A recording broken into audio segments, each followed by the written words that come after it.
The elephant in the room. What is collective silence? Collective silence refers to a situation where everyone pretends not to know or see something obvious, unanimously keeping their mouths shut. The book's title, The Elephant in the Room, perfectly describes this peculiar scenario. Imagine a room with an elephant standing in it, such a massive creature that everyone can clearly see, yet nobody talks about it. People walk around it, even getting pushed into corners with limited movement, but still refuse to acknowledge its presence. The elephant represents those glaringly obvious facts or problems that we simply cannot ignore, serving as a metaphor for collective silence. The author, Eviatar Zerubavel, is a sociology professor at Rutgers University.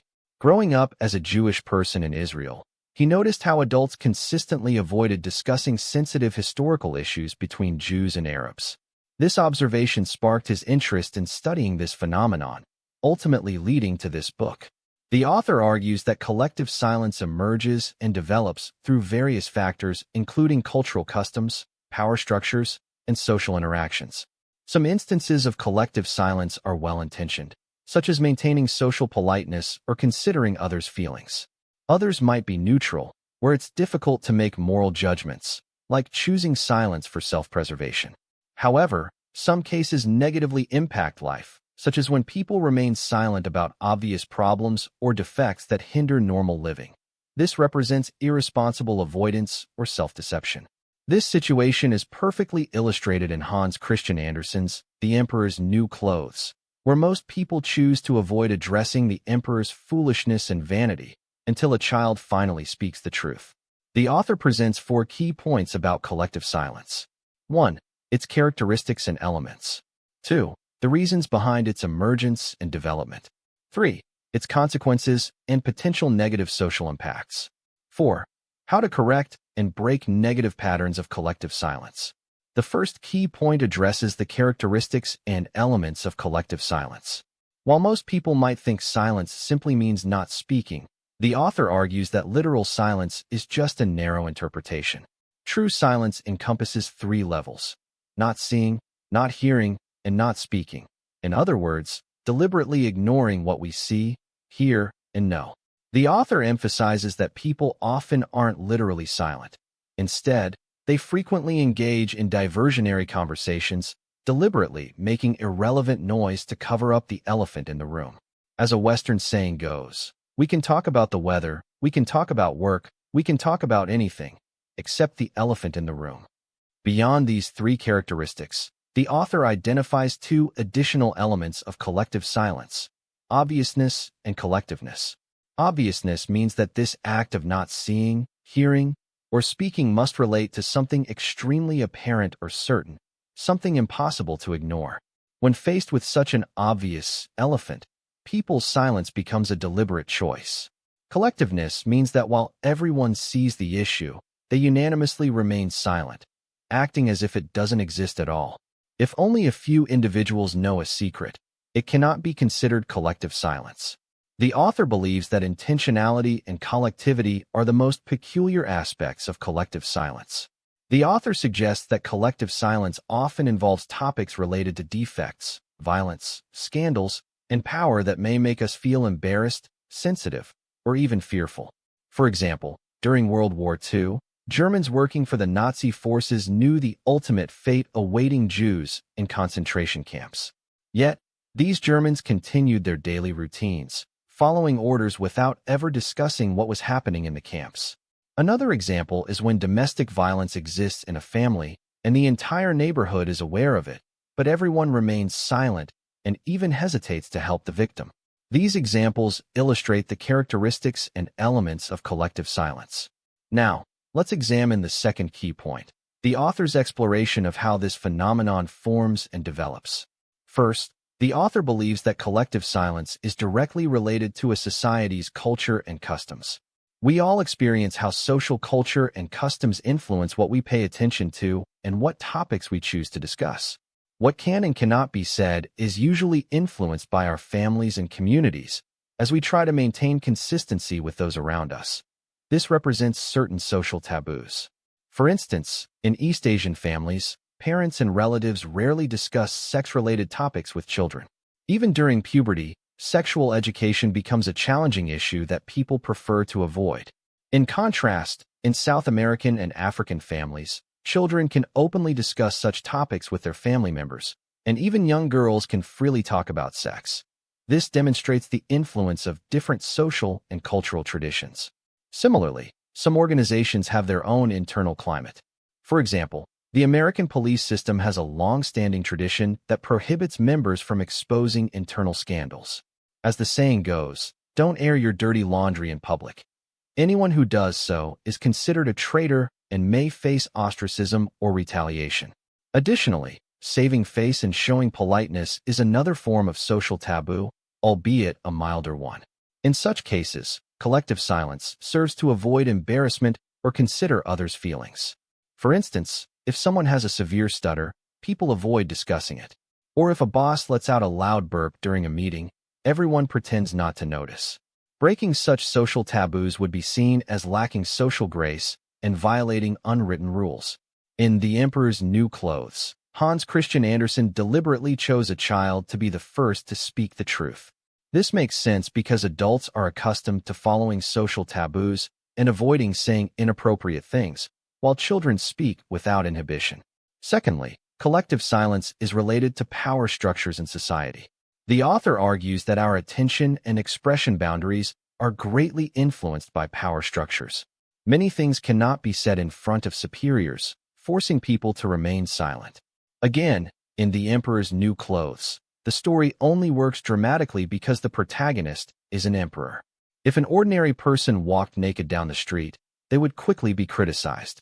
The same ridiculous behavior, when performed by a powerful emperor, forces subjects into silence. The author believes that in the formation of collective silence, power effectively controls people's attention span and expression boundaries. The more powerful someone is, the more information they can access. The control over information transmission becomes more effective. Through commands and coercion, they can control further communication and sharing of information, maintaining the collective silence. For instance, during World War II, high-ranking Nazi officers were well aware of the Holocaust plans, but they used their authority to prevent lower-ranking soldiers from discussing it. For ordinary soldiers, they were only assigned specific minor tasks, like escorting Jews onto trains or confiscating their belongings. Although these soldiers sensed something was wrong, they chose to remain silent since they weren't directly involved in the mass killings and were following orders from above. The third aspect suggests that collective silence spreads through human interaction. The author views many instances of collective silence as conspiratorial silence, where everyone potentially contributes to perpetuating and maintaining this silence, creating a unified force. For example, Nazi officers used their authority to prohibit lower-ranking soldiers from discussing concentration camps, while these soldiers worked hard to hide the truth from German civilians living nearby. These local residents, despite suspecting problems with the concentration camps, turned a blind eye and stopped asking questions, allowing the silence to continue. Similarly, Holocaust survivors often chose not to share their traumatic experiences with their descendants, while their children avoided asking questions, fearing the painful truth. This unspoken agreement, "you don't tell, I don't ask," is common in collective silence. The author emphasizes that this cooperative momentum isn't always intentional, but often an unconscious collective phenomenon. When collective silence first appears, the more silent bystanders there are, the more likely others are to join this silent majority. This unavoidable, unconscious conformity perpetuates collective silence, leading to peculiar situations. For example, if two criminals attack someone on a subway car and the initial witnesses choose silence, the entire car might remain collectively passive. The author suggests it's difficult to purely morally condemn these bystanders. With many observers present, when someone notices others in action, they might doubt their own judgment. Maybe it's not that serious? Am I overreacting? After this internal struggle, they choose silence. Interestingly, this person's hesitation reinforces others' belief that the situation might not be serious. Each person's silence becomes support for others, creating a cycle of silence, a typical example of how interpersonal interaction influences collective silence. The author acknowledges that some collective silence is acceptable, like traditional taboo topics shaped by social and cultural rules. Polite silence to respect others' privacy and avoid embarrassment is also considered positive and worth encouraging. Beyond these cultural taboos and well-intentioned silence, many instances of collective silence are problematic.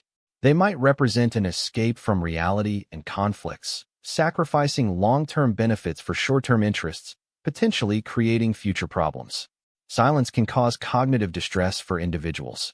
Avoiding and refusing to face facts can make people doubt their senses and stop trusting what they hear, see, and feel.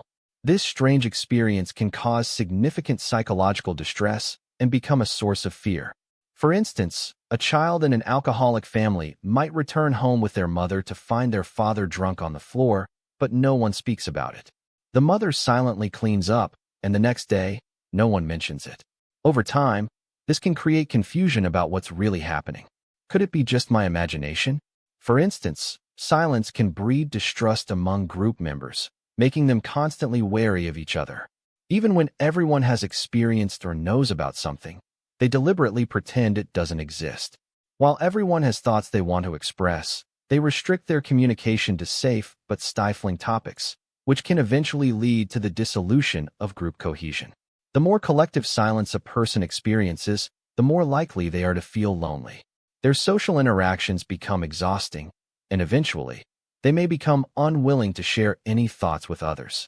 Moreover, certain types of silence can lead to the deterioration of social rules, such as turning a blind eye to violence or scandals. This passive silence actually encourages and condones evil, potentially triggering more wrongdoing and gradually eroding people's moral sense. As a famous political saying goes, the most effective way to destroy morality is to not discuss it, and to not discuss this non-discussion. The author particularly emphasizes that such harmful silence becomes self-perpetuating. The longer the silence persists, the harder it becomes to break, and the greater the social cost becomes. As Martin Luther King Jr. once warned his fellow citizens, we will have to repent in this generation not merely for the hateful words and actions of the bad people, but for the appalling silence of the good people. To break this negative silence, the author suggests we must first openly acknowledge the elephant in the room, speak about it, write about it, or demonstrate it through actions, and place it under the spotlight to provoke positive responses from everyone.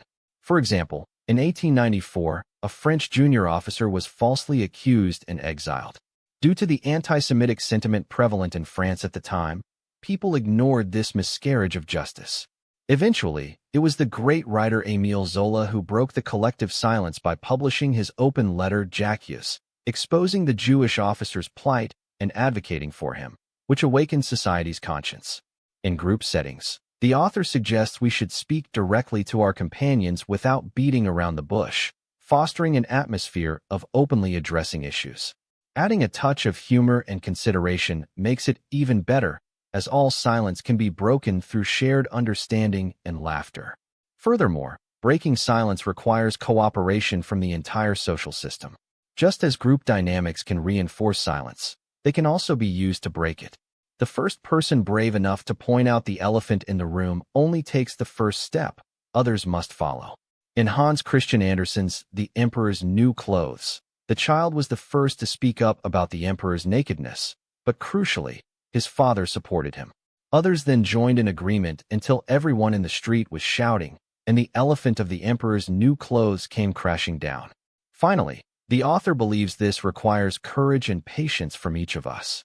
In real life, people react differently to those who break collective silence. Some may support them, others might remain silent, and some might try to divert attention. Generally, those who break the silence often face ostracism, questioning, mockery, or isolation. At such times, our courage and patience become particularly important, and we must show more understanding, tolerance, and protection for those who, like the child in the emperor's new clothes, dare to speak the truth. Only by reducing negative collective silence can we create a positive cycle around us. The characteristics and elements of collective silence encompass 3 levels: not seeing, not hearing, and not speaking. Additionally, collective silence has 2 crucial elements: obviousness and collectiveness. Obviousness refers to ignoring things that are unmistakably clear and undeniable. Collectiveness means that while everyone witnesses something, They unanimously choose to remain silent. This intentional and collective nature makes the concept of collective silence particularly intriguing. The emergence and development of collective silence are directly linked to a society's culture and customs.